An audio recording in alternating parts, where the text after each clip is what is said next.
사랑의 하나님, 우리 아버지, 감사합니다. 말씀 앞에 인도해 주셔서 기도할 수밖에 없게 하시고, 말씀을 바라볼 수밖에 없게 해 주셔서 감사합니다. 오늘 우리는 또 말씀을 보겠습니다.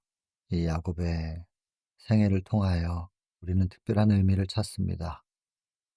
속이는 자였던 야곱이 하나님과 겨루어 이긴 자라고 칭함을 받는, 승리의 이름을 받는 이스라엘이 되는 그 과정 속에서 우리에게 적용돼야 될 부분들이 너무나 많습니다.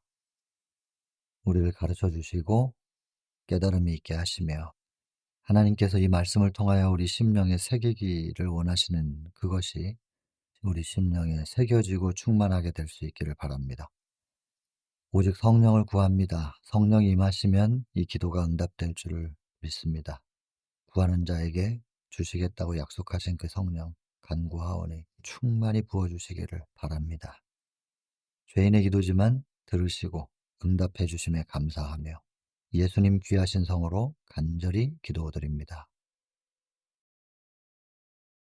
자, 19장 가나안으로 돌아온 이 챕터는 크게 세 부분으로 나눠져 있습니다. 야곱과 그의 가족들이 세겜 땅으로 이제 들어오고 아브라함이 첫 번째로 제단을 쌓았던 그 세겜에서부터 그리고 이삭이 머물고 있는 헤브론까지 이동하는 그 여정을 설명하는 부분이 첫 번째 파트입니다. 그리고 그 헤브론에서 이제 야곱의 봉양을 받던 이삭이 죽습니다. 그리고 이삭이 죽었을 때 에서와 야곱이 다시 만납니다. 그리고 야곱은 영적 장자권을 선택한 것이고 재산의 상속권은 에서가 다 가져갑니다. 뭐 처음부터 그렇긴 했지만 그리고는 이 두 사람은 이제 갈라섭니다. 이삭과 이스마엘 사이는 그렇게 구원에서부터 이스마엘이 떨어지지는 않았습니다. 훗날 회개하고 돌아오는 것으로 기록이 되어 있는데 야곱과 에서는 그렇게 되질 못합니다. 에서와 야곱은 정확하게 구원을 기준으로 이쪽과 저쪽으로 갈라섭니다. 왜 그렇게 될 수밖에 없었는지. 그들이 그들의 있어야 할 곳을 각자가 선택한 것입니다. 그러면 하나님 편에 있기로 선택한 이들을 하나님은 택하여 구원으로 이끄십니다. 그때 우리 편에서 해야 될 몫이 있고 또 아무리 하나님 편을 선택했다 할지라도 그 선택으로 우리가 구원을 받는 것은 아니고 하나님께서 그 선택을 한 사람들을 구원으로 옮겨 놓으셔야 되는데 그 과정에서 하나님의 몫이 있고 우리의 몫이 있는 것입니다. 이 부분을 두 번째 파트로 여기 기록을 합니다. 야곱과 에서를 비교했고 그리고 구원받는 사람들의 조건 그리고 구원받을 수 있는 사람들이 해야 될 몫은 무엇이고 하나님의 영역에서의 몫은 무엇인가. 그냥 우리는 가만히 있는데 하나님께서 우리를 구원하시는 것이 아니라 우리는 우리가 할 것은 또 해야 되는 부분이 있거든요. 일단 첫 번째 시작이 선택부터이고 이건 대단히 중요한 부분입니다. 야곱은 에서처럼 똑같이 본성이 같았어요. 구원받기에 합당하지 않은 본성이었죠. 그런데 에서와 같은 조건이었던 야곱이 어떻게 해서 이스라엘이라는 이름을 얻을 수 있었던 것인가? 여러분, 우리도 모두가 태어날 때는 다 죄로 기울어지는 성향이 강한 본성을 가지고 태어났기 때문에 야곱입니다. 그 야곱이었던 우리가 하늘에 합당한 사람으로 바뀌어지는 이스라엘로 바뀌어지는 이 부분은 너무너무나 중요한 부분입니다. 우리 개인의 구원을 위해서도 중요하지만 이것이 온 우주의 대쟁투를 끝마칠 때 그때 이 야곱의 환난을 통하여 우리가 증명해야 될 부분이 있기 때문에 정말로 이스라엘이 되었는가 아니면 여전히 야곱인가? 자기가 자기 방법대로 뭔가를 하려고 하는 야곱의 상태에서 전적으로 믿음의 자리로 본인이 이긴 건 아니잖아요. 이겼다고 칭해 줬고 어떻게 했을 때 이겼다는 승리의 이름이 주어졌는가? 축복하지 않으면 놓지 않겠다고 하나님을 붙잡는 그 믿음의 손. 이거 증명이 돼야 되거든요. 이 대단히 중요한 부분입니다. 그래서 개인의 구원을 위해서도 그렇고 온 우주의 대쟁투를 끝마칠 수 있는 마지막 남은 자손의 사명과 또 그들의 정체, 그것을 밝히는 것에도 이 야곱의 이야기는 너무나 중요한 부분입니다. 이 부조 19 장이 약 33문단 정도로 나눠져 있는데 가장 중앙에 이 얘기가 있어요. 이삭이 죽고 그다음에 에서와 야곱이 장례를 하면서 만나 가지고 그 두 사람을 비교하는 그 부분이 중간에 딱 있습니다. 대단히 중요한 부분입니다. 그다음은 인제 요셉의 태어난 이야기와 요셉의 성격, 그리고 요셉이 팔려가기 전까지의 이야기가 좀 펼쳐져 있죠. 이렇게 세 부분으로 나눠져 있습니다. 그리고 요셉이 팔려갈 수밖에 없었던 이유 중에 참 안타까운 것은 야곱의 불완전한 모습 또 드러나요. 편애하는 거죠.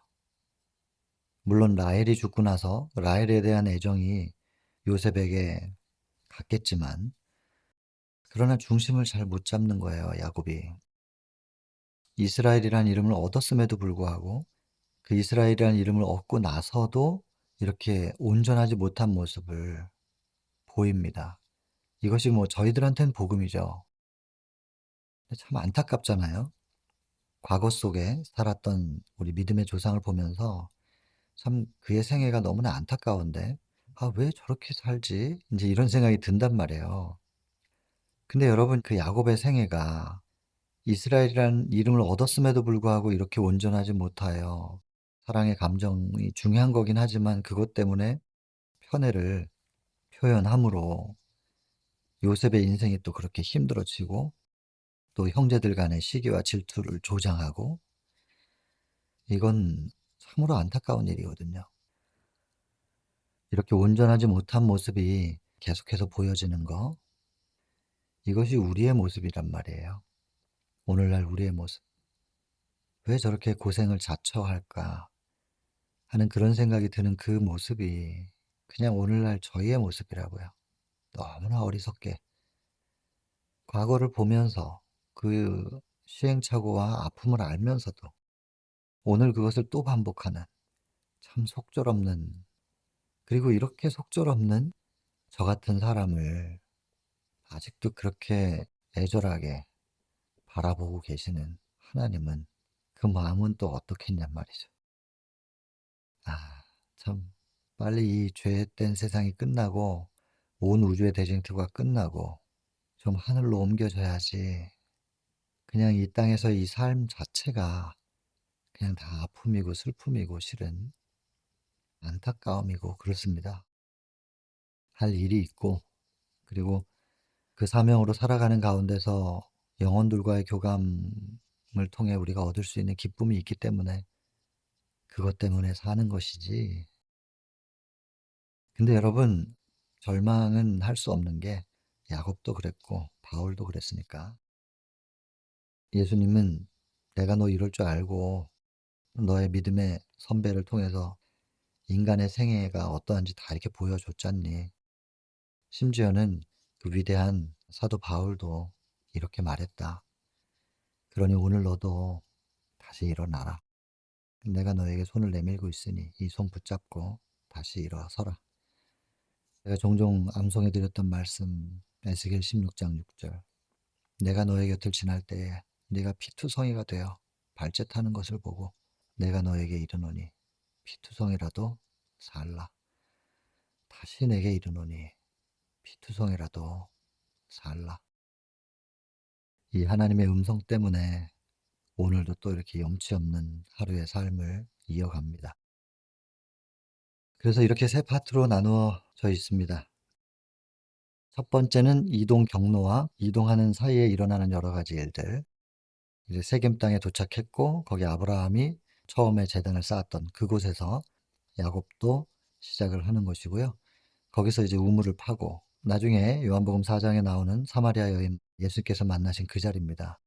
그 자리가 이제 수가죠, 수가. 사마리아라고 하는 큰 하나의 그 테두리 안에 있는 한 작은 마을 수가. 그래서 사마리아 여인이라고 했지만 사실 그 자리는 수가라는 마을이었고 거기는 세겜 땅이었습니다. 그래서 인제 북방 이스라엘 여로보암 왕이 1대 왕이죠. 그 왕이 첫 번째 수도로 삼았던 곳이 세겜이고, 나중에 오므리 왕이 그 수도를 옮겨요, 사마리아로.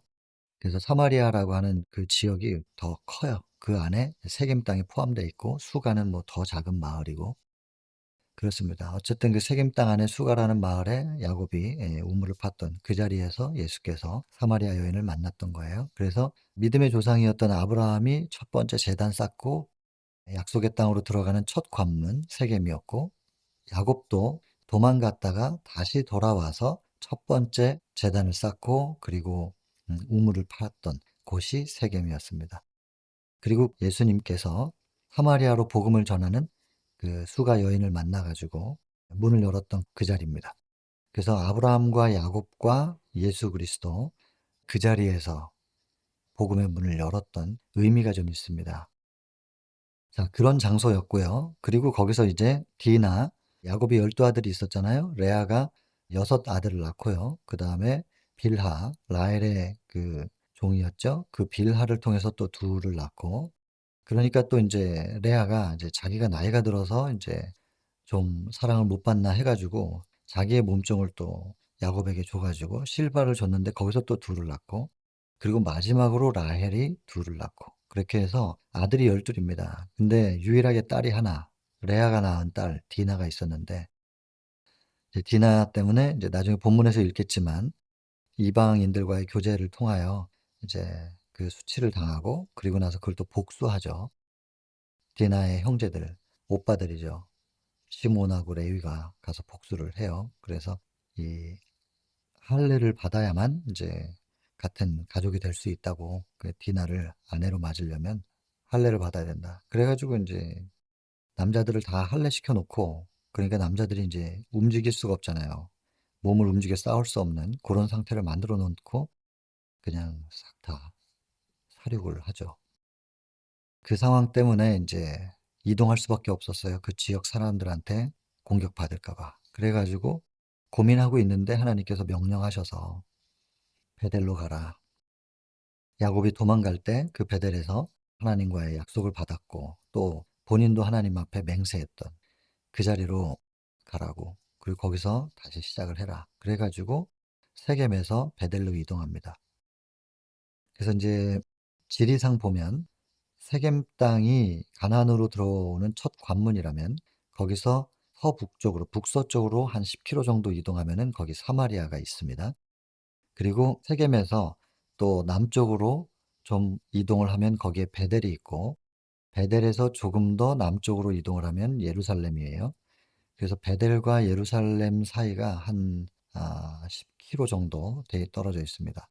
그리고 예루살렘에서 또 베들레헴까지가 한 8 킬로 정도, 그리고 베들레헴에서 헤브론까지가 또 한 20 킬로 정도 이렇게 떨어져 있죠. 그래서 계속해서 남쪽으로 내려가는 거예요. 세겜, 그다음에 베델, 그리고 예루살렘이 있고 베들레헴이 있고 그다음에 헤브론. 이렇게 계속 내려가고, 그래서 헤브론에 아브라함도 거기 정착했었고 이삭도 거기에 이제 살고 있고, 지금 야곱도 거기에 헤브론에 이제 내려가는 겁니다. 그리고 나중에 다윗이 헤브론을 수도로 해서 유다의 왕이 돼요. 그러다가 나중에 이스라엘 전체를 통합하면서 수도를 예루살렘으로 옮기는 겁니다. 이제 고렇게 좀 지역적인 부분들이 그렇게 좀 그려 보시면 좋겠습니다, 머릿속에. 그래서 이제 베델로 이동을 하고 거기서 드보라가 죽죠. 드보라가 언제 야곱과 이제 합류를 하게 됐는지를 성경에 나오지는 않습니다. 나오진 않는데, 뭐 주석에 보면은 야곱이 하란 땅으로 도망을 가고 나서 훗날 리브가가 죽잖아요. 리브가가 죽었을 때 드보라가 하란 땅으로 야곱을 찾아가 가지고 어머니의 소식을 알려줬다. 죽음의 소식을 알려줬다. 뭐 이렇게 해석하는 경우도 있고, 또 뭐 본문에 보면 오랫동안 이 드보라가 이 이삭의 집에서 공경받아 왔다라는 표현을 볼 때는 이삭의 장막에서 일찍 떠난 거라고 보여지지는 않고, 뭐 성경에 안 나오니까 뭐 언제 합류가 됐는지는 정확히는 모르겠습니다. 그러나 어쨌든 야곱과 드보라가 이제 합류를 해 있었는데, 그 베델에서 이제 드보라가 죽은 것이죠. 그래서 굉장히 그걸 슬퍼하면서 리브가가 죽고 나서 드보라와 야곱과의 어떤 그 관계는 어머니와 같은 존재가 아니었을까 그런 생각이 들고 굉장히 큰 슬픔을 표현하는데 지금 이 부조에서는 그것을 의미 있게 우리를 주목시킵니다. 그리고 베델에서 이제 더 이동을 해 가지고 베들레헴까지 이동을 하는 그 사이에 뭐 그냥 하루길 정도인데 그 사이에 이제 라헬이 죽습니다. 그리고 라헬이 죽고 그 상실감이 컸을 텐데 또 르우벤이 장자가 라헬의 몸종이었던 빌하와 부정한 관계를 또 맺죠. 계속해서 야곱의 생애가 이렇게 너무 이 우여곡절이 많아요. 슬픔도 많고. 그리고 거쳐서 이제 헤브론까지 도착하는 거예요. 드디어 이제 야곱의 여행이 끝났다. 이렇게 표현해요. 거기서 이삭과 만나고 이삭을 공경하고 이제 이삭은 야곱의 품속에서 이제 죽죠. 그러면 왜 그 세겜 땅에서 헤브론까지 아버지를 만나러 바로 안 가고 세겜 땅에 좀 거기서 정착해서 오래 머물렀던 것인가? 그것은 아마도 에서를 좀 의식해서 그러지 않았을까? 이거는 뭐 그냥 추측입니다. 그래서 세겜 땅에 좀 머물러 있다가 나중에 이제 이삭을 만나고 이삭의 노년을 섬김으로 야곱이 그렇게 효도를 합니다. 행로는 그렇게 끝나는 거예요. 그것이 첫 번째 파트고 그 과정 속에서 우리가 좀 야곱이 겪는 그 모든 아픔들 속에서 우리가 생각해 봐야 될 큰 의미가 있고 그 두 번째는 이제 이삭의 장례식 때 장례를 치르기 위하여 온 에서와 야곱의 비교, 그다음에 요셉의 이야기 이렇게 해서 세 파트로 나눠지는 겁니다. 그래서 첫 번째 문단 보면은 이제 요단강을 건너서 세겜에 도착해 가지고 베델에서 드린 기도가 이제 응답이 된 거죠. 다시 돌아오게 해 주겠다는 그 약속이 이루어졌습니다. 응답이 됐고 그리고 세겜 골짜기에서 거했는데 아브라함이 첫 번째 제단을 쌓은 곳이라는 것이죠. 그리고 이름을 엘 엘로헤 이스라엘. 엘은 하나님이라는 뜻입니다. 엘 엘로헤 이스라엘. 그래서 번역하면 하나님, 이스라엘의 하나님 이런 뜻입니다. 거기서 이제 우물을 파고 이제 뭐 그 당시에는 우물이 있어야 사니까 어쨌든 항상 우물을 파죠. 그래서 그 우물은 야곱이 판 것으로 바로 여기에 있었다. 그래서 요한복음 4 장에서 예수님께서 수가의 여인을 만났던 그 자리. 그래서 아브라함에게 있었던 의미, 야곱에게 그리고 예수님께 있었던 의미 있는 장소입니다. 여기. 그리고 나서 인제 아까 말씀드렸던 대로 유혈 사태가 있습니다. 이 딸 디나의 수치 때문에 두 형제 시므온과 레위 요 두 형제가 이렇게 유혈 사태를 벌이게 되죠. 근데 그 이유가 무엇이냐 요게 중요합니다. 이 문단에서는 이방인과의 교제. 그 이방인들의 축제는 항상 마음을 흥분되게 하고 들뜨게 만들죠. 또 화려한 조명이 있었겠죠. 뭐 그 당시에 조명이라 봐야 다 횃불이었겠지만 거기를 인제 그냥 따라가요. 가서 흥분된 상태에서 그 수치를 당하고 이게 인제 발단이 된 것입니다. 그래서 여러분 우리는 복음 전도를 위하여 그들을 만나야 되고 그들과 교류해야 되겠지만 복음 전도가 아니라면 그 이유가 아니라면 가급적이면 그들의 기호를 만족시키는 데 그런 장소와 시간에 우리가 함께 있지 말아야 될 겁니다. 물론 뭐 복음 전도를 위해서라도 가급적이면 그런 자리에 안 가야 되겠지만 할 수 있는 요런 경계가 좀 필요합니다. 그러나 절대로 이런 표현이 이방인과의 관계를 단절시키는데 또 혹은 벽을 쌓는데 이것이 활용되지 않기를 바랍니다. 복음을 전해야 되기 때문에 그들과 교류해야 됩니다. 끊임없이 그들에게 뭔가를 나누고 그들의 필요, 그들의 목마름 그것을 우리는 채워야 되는 것이죠. 그러나 경계는 있어야 한다는 거. 그래서 인제 시므온과 레위가 그렇게 했을 때 근데 그걸 또 야곱에게는 숨겼었어요. 나중에 알게 되고 야곱이 대단히 마음이 상했고 또 두려움도 느낍니다. 그리고는 인제 본인 집을 살펴보니 야곱의 장막에서 자녀들이 다 잔인하고요. 거짓말 잘하고 그다음에 우상 숭배까지 하네요. 이게 자식이 많긴 많은데 인제 뭐 아내가 많으니까 자식도 많았겠죠. 제대로 교육이 하나도 안 됐네요 보니까. 엉망진창이에요 실은. 거짓말하고 이건 자기 모습이잖아요. 또 잔인하기도 하고 우상 숭배하고 어떻게 이 믿음의 조상이 이렇게 자녀 교육에 이렇게 실패를 했을까? 참 안타까운 일인데. 근데 이게 자녀들만의 문제는 아닐 겁니다. 아내가 많아서 그런 거예요. 그러니까 아내가 많다 보니까 여자들끼리의 어떤 그런 시기와 질투 때문에 그들에게서 난 자녀들도 화목할 수가 없었고, 그러면 아내를 많이 얻고 싶어서 야곱이 그렇게 한 건가? 속아서 그렇게 된 거죠. 속아서. 라헬인 줄 알고 첫날 밤을 보냈는데 레아였어요. 속은 거잖아요. 그럼 왜 속았어요? 야곱 자신이 속이는 자였거든요. 결국에는 자기 안에서 원인을 찾아야 되거든요. 근데 참 은혜로운 말씀이 여기 하나 있어요. 여호와께서 그들의 공과에 따라 그들을 다루신다면 당연히 보복당해야 되지 않겠냐 이거예요. 그러니까 우리가 이 땅에서 우리가 지은 죄 잘 인정 안 하지만 우리가 지은 죄를 생각하면 사실 지금 하나님께서 주시는 은혜는 받을 자격이 진짜로 없는 것입니다.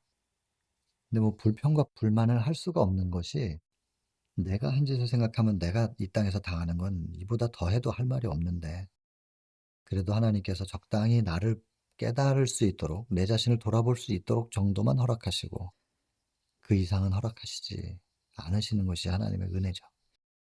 그래서 야곱이 드디어 이제 뭔가 좀 경각심을 심각하게 가져요. 그리고 괴로워하는데 여기 보면은 이제 겸비해야 되겠다고 느끼고, 고통 중에 엎드려 있을 때 하나님께서 베델로 가라. 너와 내가 약속했던 그 자리로 돌아가라고. 그래서 이 명령을 받고 이동을 할 때 이대로는 못 간다. 야곱이 생각을 한 거죠. 그래서 가기 전에 우상 숭배 있는 거 이거 다 정리하고 가야 되겠구나. 그래서 가족들을 다 모읍니다. 그리고는 야곱이 어떻게 도망가게 됐고 어떻게 하란 땅으로 가게 됐는가, 그 과정 속에서 하나님께서 어떻게 약속을 해 주셨고 약속의 응답으로 내가 지금 여기 돌아와 있는 것이다. 이런 자기 인생 간증을 회고하면서 이야기했을 때 자녀들이 다 감동을 받아요. 이런 걸 보면 야곱의 신앙이 자녀들에게 전혀 전달이 안 된 것은 아닌 거예요. 자녀 교육을 제대로 하진 못했지만 그래도 이렇게 하나님에 대해서 간증할 때 감동을 받을 수 있는 이 마음밭이 있었다는 것은 야곱의 신앙이 영향력이 있었다는 것입니다. 그리고는 감동을 받고 우상 숭배하는 뭐 이런 것들, 뭐 그런 상징적인 것들 전부 다 모아 가지고 묻어 버리고 이제 떠나는 거예요. 그렇게 이동할 때 하나님께서 은혜를 베푸셔서 그 땅의 거민들을 두려워하게 만들어 가지고 하나님이 함께 하시는 야곱의 족속을 공격하지 않게끔 보호해 주셨습니다. 그리고 인제 베델에서 아까 말씀드렸던 드보라가 이제 죽고요. 그리고 이 드보라의 죽음에 대하여 깊은 애도를 표하고 기념한 이런 사건을 하나님께서 말씀 중에 보존될 가치가 있다고 여겨진 사실. 그래서 인제 기록을 한 거 아니겠어요? 성경에. "이것을 무심히 보아 넘겨서는 안 된다. 의미 없게 보지 말라. 예, 굉장히 의미 있게 이것을 생각하라." 그런 뜻입니다. 드보라는 종이었는데 종이었던 사람의 그 봉사, 하찮게 여겨서는 안 된다는 것이죠. 아무리 작은 사람이라 할지라도 그 사람의 성실한 봉사를 의미 있게 볼 수 있어야 된다는 것이죠. 저도 뭐 물론 조직 관리를 하고 있기 때문에 조직에서 보면 유용한 사람이 있고 또 그렇게 이렇게 두드러지게 재능이 있어 보이지 않는 사람도 있습니다. 그러나 뭐 조직에게 도움이 크게 될 만한 재능이 있는 사람이나 그런 재능을 가지고 있지는 못하지만 참 보이지 않는 곳에서 성실하고 꾸준한 봉사의 손길을 펼치는 그런 친구들도 있거든요. 근데 대부분 사람들은 이제 조직에 도움을 주는 그런 재능 있는 사람들을 주목해서 보는데 성경은 가치 기준이 다릅니다.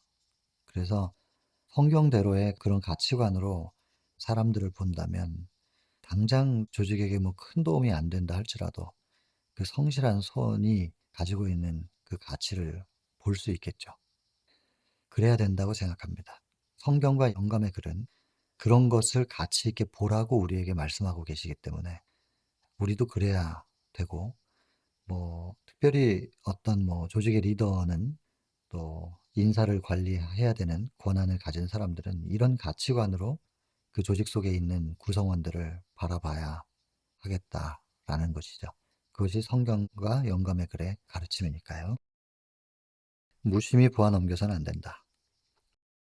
그리고 베델에서 헤브론까지는 이틀 길밖에 걸리지 않습니다. 그런데 그 당시 교통수단 뭐 걸어서 가고 뭐 낙타 타고 가고 뭐 이런 걸로 볼 때 하루에 갈 수 있는 거리를 보통 20km 정도로 환산을 합니다. 근데 군인들이 훈련 받을 때 기본 하루에 이동 거리를 30km 보거든요, 행군할 때. 근데 인제 그 당시는 뭐 사막이고 하여튼 걷기가 불편했기도 했겠지만 군인이 아니잖아요. 장정들이 아니기 때문에 양들도 데리고 가야 되고 또 뭐 여인들도 있고 그래서 한 20km 정도로 보는 거예요. 그래서 베델에서 헤브론까지는 약 40km 정도가 떨어져 있습니다, 실제로 지도상도 보면. 그래서 이틀길 정도 되어 있습니다. 그 베델과 헤브론 사이에 예루살렘과 인제 그 에브랏이 있는 거죠. 에브랏이 신약 시대의 그 베들레헴. 뭐 오늘날의 베들레헴과 그 예수님이 태어나신 그 베들레헴이 뭐 약간의 또 차이가 있다고도 하니까 그래서 제가 표현을 이렇게 하는 겁니다. 그래서 에브랏 그곳이 또 베들레헴이고 그 밑에가 인제 헤브론입니다. 그래서 곧 얼마 안 되는 거리인데 그 사이에 이제 라헬이 이제 출산 중에 사망을 하죠. 그래서 베들레헴의 길에 장사를 지내고요. 그리고 아이를 낳을 때 인제 베노니 참 이게 여인이 아이를 낳고 그 아이에게 젖도 한번 물려보기 전에 본인이 죽어야 되는 그리고 이제 언니는 자녀를 많이 낳았잖아요. 근데 본인은 인제 나중에 후에 정말 후에 요셉 하나 낳고 이제 또 아들을 하나 낳았는데 참 기뻐할 수 있고 행복하게 살 수 있는데 이제 죽어야 되는 거죠. 모르겠어요. 제가 여인의 마음을 모르겠지만 얼마나 본인이 죽는 것이 슬펐으면 이 두려움보다는 지금 슬픔을 표현해요, 죽음 앞에서. 베노니 슬픔의 아들이라. 이렇게 이름을 짓고 죽었을까요? 그랬더니 인제 야곱이 뭐 너무 슬프지만 베노니라고 이름을 아들에게 붙일 수 없어서 베냐민이라고 오른손의 아들 인제 가장 힘 있는 표현이죠. 이렇게 이름을 살짝 바꿔 가지고 이름을 짓고 그리고 인제 장례 치르고 비석을 세웁니다. 그리고 나서 인제 또 얼마 안 지나죠. 베들레헴에서 인제 이동하는 중에 이 르우벤이 라헬의 몸종이었던 빌하와 이제는 뭐 종은 아니죠. 서모인데 그 아버지의 아내와 이렇게 관계를 맺어 가지고 자 야곱의 가정의 이 풍파입니다. 그래서 르우벤은 장자권을 잃습니다.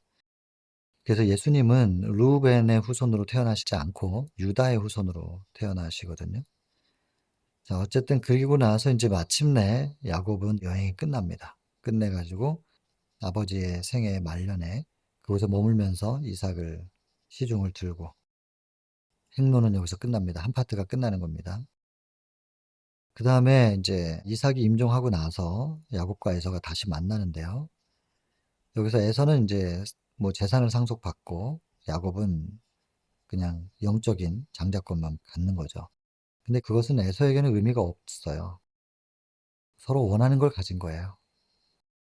근데 하나님께서 인제 야곱에게도 인제 세상 재물도 허락을 하셔 가지고 두 형제가 같은 곳에 있을 수는 없어서 서로 따로 분리가 되는데 이런 분리는 야곱에 대한 하나님의 목적과 일치하였다. 이 왜 분리가 될 수밖에 없냐면 신앙에 있어서 차이가 있기 때문에 신앙이 다르면 같이 있는 것을 하나님께서 권하지를 않으셨어요. 그래서 서로 떨어져서 사는 것이 그들에게 더 좋았다. 이게 하나님 보시기에 이렇다는 것입니다. 그렇다면 우리의 신앙을 지키고 또 신앙을 통해서 우리가 부여된 사명을 완수하는 데는 한 울타리 안에서 머무는 이 관계를 잘 적용을 좀 해야 될 것 같아요. 그래서 서로 떨어져 사는 것이 그들에게 더 좋았다. 이 부분도 굉장히 의미가 있고요. 또 하나는 여기서 지금 선택이라는 에서와 야곱은 둘 다 똑같은 환경에서 자랐어요. 그래서 보면은 하나님의 총애를 받을 자격을 가졌었단 말이에요. 둘 다 똑같이 야곱과 에서가. 누구에게만 하나님께서 뭐 편애를 하신 게 아니라 둘 다 똑같은 환경인데 이들이 선택을 달리한 거예요. 그래서 구원의 축복에서 제거된 것은 하나님께서 제거하신 게 아니라 만민에게 거저 주시는 거, 구원은 그냥 공짜로 주시는 거예요. 그런데 자신이 무엇을 선택할 것인가. 그래서 본인이 먼저 선택해야 되고 우리가 먼저 선택해야 돼요. 선택하고 그 하나님 편에 있기를 선택한 사람들을 하나님께서는 택하셔서 옮기시는 거거든요. 그럴 때 인제 우리가 입으로만 선택하는 것이 아니라 우리는 우리의 또 몫이 있어요. 우리가 이 하나님을 선택했다는 거, 하나님의 자리를 선택했다는 것에 대해서 사단이 참소하거든요. 저 선택이 진짠지 아닌지, 진심인지 아닌지, 전심인지 아닌지 확인해 봅시다. 이 사단은 항상 참소하거든요. 그걸 증명해 줘야 돼요. 그 증명은 순종입니다. 여러분 이거 부담스럽게 여기지 마세요. 이건 어쩔 수 없는 거예요. 참소하는 사단 앞에 우리가 보여줘야 되기 때문에. 근데 이 순종을 우리의 의지, 나의 의지로, 인간의 의지로 이걸 순종을 이루어내라는 게 아니에요. 그게 아니고 믿음을 통해서, 믿음이 영접이잖아요. 믿음을 통하여 예수님을 영접할 때 예수께서 우리 안에 들어오시면 죄로 기울어질 수밖에 없는 우리의 죄된 본성, 그 본성을 제어하시고, 그래서 가시와 엉겅퀴가 이 오염된 땅에서 올라오지 못하도록 가죽옷으로 덮어 가지고 딱 막으신 다음에 예수 그리스도의 임재의 빛으로만 채우시는 거예요. 그러면 순종은 되어지는 거예요. 다만 여러분들 그 요한복음 5 장에 베데스다 장면 기억하시죠? 38년 된 병자가 베데스다 연못 쳐다보고 있다가 예수님이 등장하셔서, 그 베데스다라는 이름의 뜻이 그 자비의 집이라는 것입니다. 근데 진짜 자비가 아니잖아요. 병자들이 보고 있다가 물이 흔들리면 다 들어갈 거 아니에요. 근데 첫 번째 들어온 사람만 병이 낫는다는 거예요. 그건 자비가 아니죠. 1 등만 낫게 해 준다. 그러면 뭐 물이 흔들릴 때 그 전쟁터가 돼 버릴걸요. 그 병자들이 그 주목하고 있다가 물이 흔들리니까 내가 낫기 위해서 옆에 있는 병자 밟고 넘어가고 이러지 않았겠어요? 그건 거짓 자비예요, 사단이 만들어 낸. 근데 진짜 자비, 양문. 양문 곁에서 등을 돌려서 베데스다를 쳐다보고 있는 장면을 묘사를 합니다, 요한복음 5 장에서. 그때 예수님이 등장하셔서 "네가 낫고자 하느냐?" 그랬더니 "예, 당연히 낫기를 원하니까 여기서 저 연못 쳐다보고 있죠. 근데 연못이 흔들릴 때 누가 나를 저기다가 담가 주겠냐."고 한탄을 하니까 예수께서 일어나서 자리를 두고 가라고 명하셨잖아요. 물론 그 스토리는 이제 병 낫는 게 핵심이 아니에요. 안식일 날 병을 낫게 하는 그것을 통하여 이스라엘의 지도자들을 향하여 예수님께서 선전포고하시는 그 장면이기 때문에 조금 이게 문맥이 자연스럽지는 않습니다. 그러나 어쨌든 그 명령을 받았을 때 38년 동안 누워 있었는데 처음 보는 사람이 와 가지고 일어나서 자리 들고 가라 그러면 일어나요? 그게? 거기에는 생략된 부분이 있는 거예요. 성경에 다 기록하지 못하는 생략된 부분이 있는 것이고, 아무튼 그 명령을 받았을 때 거기에 기록이 뭐라고 돼 있습니까? 시대소망에 보면은 21 장이죠. 거기 보면 일어나려고 시도했어요. 그 38년 된 병자가 일어나려고 믿고 그다음에 일어나 걸어가라고 하는 그 말씀에 순종하려고 시도했단 말이에요. 38년 동안 누워 있었던 사람이 결심하고 일어나려고 시도할 때 그 근육에 힘이 들어가 가지고 일어날 수 있었다는 것입니다. 여러분 우리는 감나무 밑에 누워서 내 입에 감이 잘 익어 가지고 똑 떨어져 주기를 바라고 있으면 안 됩니다. 믿음으로 예수님을 영접하고 우리가 예수 그리스도를 영접해 보니까 그 예수님 앞에 비춰진 내 자신이 얼마나 더러운지를 이걸 인지해야 되죠. 그러나 이걸 내 힘으로는 할 수 없으니 이걸 하나님 앞에 들이되 내가 이것을 개혁해야 한다는 결심, 그리고 시도해야 됩니다. 그러나 인간의 의지는 썩은 새끼줄과 같아서 유지가 안 되잖아요. 그러나 믿고 결심하고 시도할 때 그 썩은 새끼줄과 같은 의지를 붙드셔서 뚝 끊어지지 않게끔 지켜주시고 유지되게끔 해주시는 분이 성령이신 거죠. 여러분 이 과정을 꼭 기억하셔야 합니다. 우리는 우리의 몫이 있습니다. 아무것도 안 해도 그냥 구원해 주신다면 마태복음 1장에 21절 아들을 낳을 텐데 마리아야 이름을 예수라고 해라. 그 이름은 자기 백성을 저희들의 죄로부터 구원해낼 자다. 죄로부터 구원해낼 구원자시다. 죄로부터 from이에요. 이걸 in으로 쓰면 안 돼요. 그냥 죄 가운데 빠져가지고 나 여기 있으니까 알아서 내려오셔서 나 건져내세요. in sin이 아니고 from sin입니다. 이거 꼭 기억하셔야 됩니다. 그래서 예수님을 믿는 믿음, 그리고 그 믿음으로 붙잡고 예수님의 명령에 우리가 순종하려고 결심, 개혁이 요구되어질 때 결심하고 시도하는 것입니다. 일어나려고 할 때 성령께서 힘을 공급하셔서 그 다리에 힘이 생기고 일어나게 되는 것이죠. 우리가 사단 앞에 보여줘야 돼요. 정말로 믿는지. 정말로 믿는다면 우리는 시도해야 됩니다. 결심하고 시도하는 겁니다. 그러나 시도하고 의지를 발동시키는 것이 얼마나 약한지를 하나님이 다 아세요. 썩은 새끼줄처럼 그냥 뚝 끊어질 것이다. 아무리 네가 결심하고 시도해도 끊어져 버릴 것이다. 그러니까 너의 의지, 그것을 나한테 맡겨라. 그러면 내가 그 의지를 성령으로 붙들어서 이끌어서 그 의지가 계속 유지될 수 있게 힘을 더해 줄게. 예, 하나님의 약속이거든요.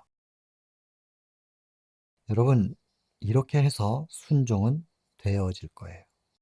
순종은 되어지는 거예요. 우리는 믿고 결심하고 순종하려고 시도하는, 여기까지가 우리의 일이고 하나님께서 능력을 공급하셔서 되어지게 해 주실 건데 이 되어지게 해 주시는 것을 경험해야 되는 것이죠. 그래서 경험을 통해서 아는 겁니다. 경험한 자만이 증인이 될 수 있어요. 직접 보고 듣고 내가 겪은 것을 말하는 게 증거잖아요. 법정에 서서 자기가 보지도 못하고 듣지도 못한 건데 자기가 직접 확인하지도 않은 거면서 말하면 그 위증이에요, 위증. 위증죄는 큰 죄예요, 이 땅의 법으로도. 근데 우리가 어떻게 온 우주의 대쟁투 가운데서 하늘 법정에서 위증을 할 수가 있겠어요? 여러분, 이 과정을 통해서 우리가 경험하고 증거자가 될 때 우리가 제대로 된 증인이다 아니다 이것을 보여주는 외적 증거가 있어요. 우리 스스로는 인정을 못하는데 지켜보는 사람은 알아요. 그게 뭐냐면 우리가 입고 있는 두루마기예요. 이거는 품성을 나타내거든요. 두루마기를 빨고 깨끗하게 예수 그리스도의 피로 이것을 빨아서 제대로 된 회개가 이루어진 사람, 그런 사람에게는 너희 죄가 주홍 같을지라도 눈처럼 희어질 것이고 진홍같이 붉을지라도 양털처럼 되리라. 예수께서 씻어주시고 나면 그렇게 희게 되는 거예요. 그 의, 흰 옷은 의를 나타내니까. 예수 그리스도의 의, 하나님의 품성, 사랑입니다. 두루마기를 빠는 자. 그래서 순서가 이래요. 믿고 순종하고 순종하면 행할 수 있게 돼요. 그렇게 된 사람들이 이렇게 행동까지도 우리의 행위까지도 이렇게 내면에서 일어나는 믿음과 순종이 행위로 표현된 그 결정체는 품성입니다. 이렇게 믿고 순종하고 행하고 결국엔 하나님의 임재의 빛이 발산되는 사랑이 표현되는 품성까지 딱 이렇게 연결되는 거. 이게 대단히 중요한 겁니다. 이거. 너무너무 중요한 것입니다. 이것이 개인의 구원을 위해서도 그렇고 온 우주의 대쟁투를 끝마치기 위해서도 이것이 이루어져야 됩니다.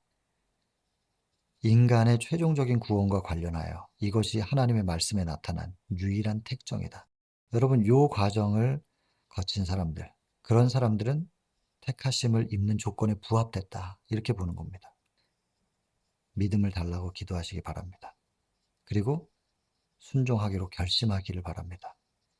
그리고 일어나 보려고 내가 38년을 누워 있었으나 일어나기 위하여 말씀에 의지하여 일어나려고 시도하시길 바랍니다.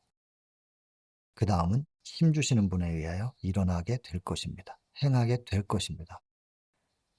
우리는 시도도 하지 않으면서 나를 일어나서 걷게 해주세요. 이건 아닌 것입니다. 그리고 이 과정을 통해서 엄청난 기적이 일어나죠. 가장 큰 기적.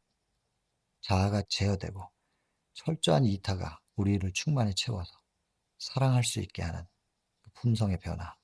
두루마기, 우리가 입고 있는 옷의 의가 달라졌어요. 나의 의가 아니라 예수께서 씻어주시고 입혀주시는 의에 의하여 품성의 회복이 이루어진 요렇게 되는 요 과정들, 이것이 곧 유일한 특정이다. 여러분, 야곱이 이스라엘이 되는 과정 속에서 이 부분, 이거 너무너무 중요한 겁니다. 너무너무. 이거 꼭 기억하시면 좋겠습니다.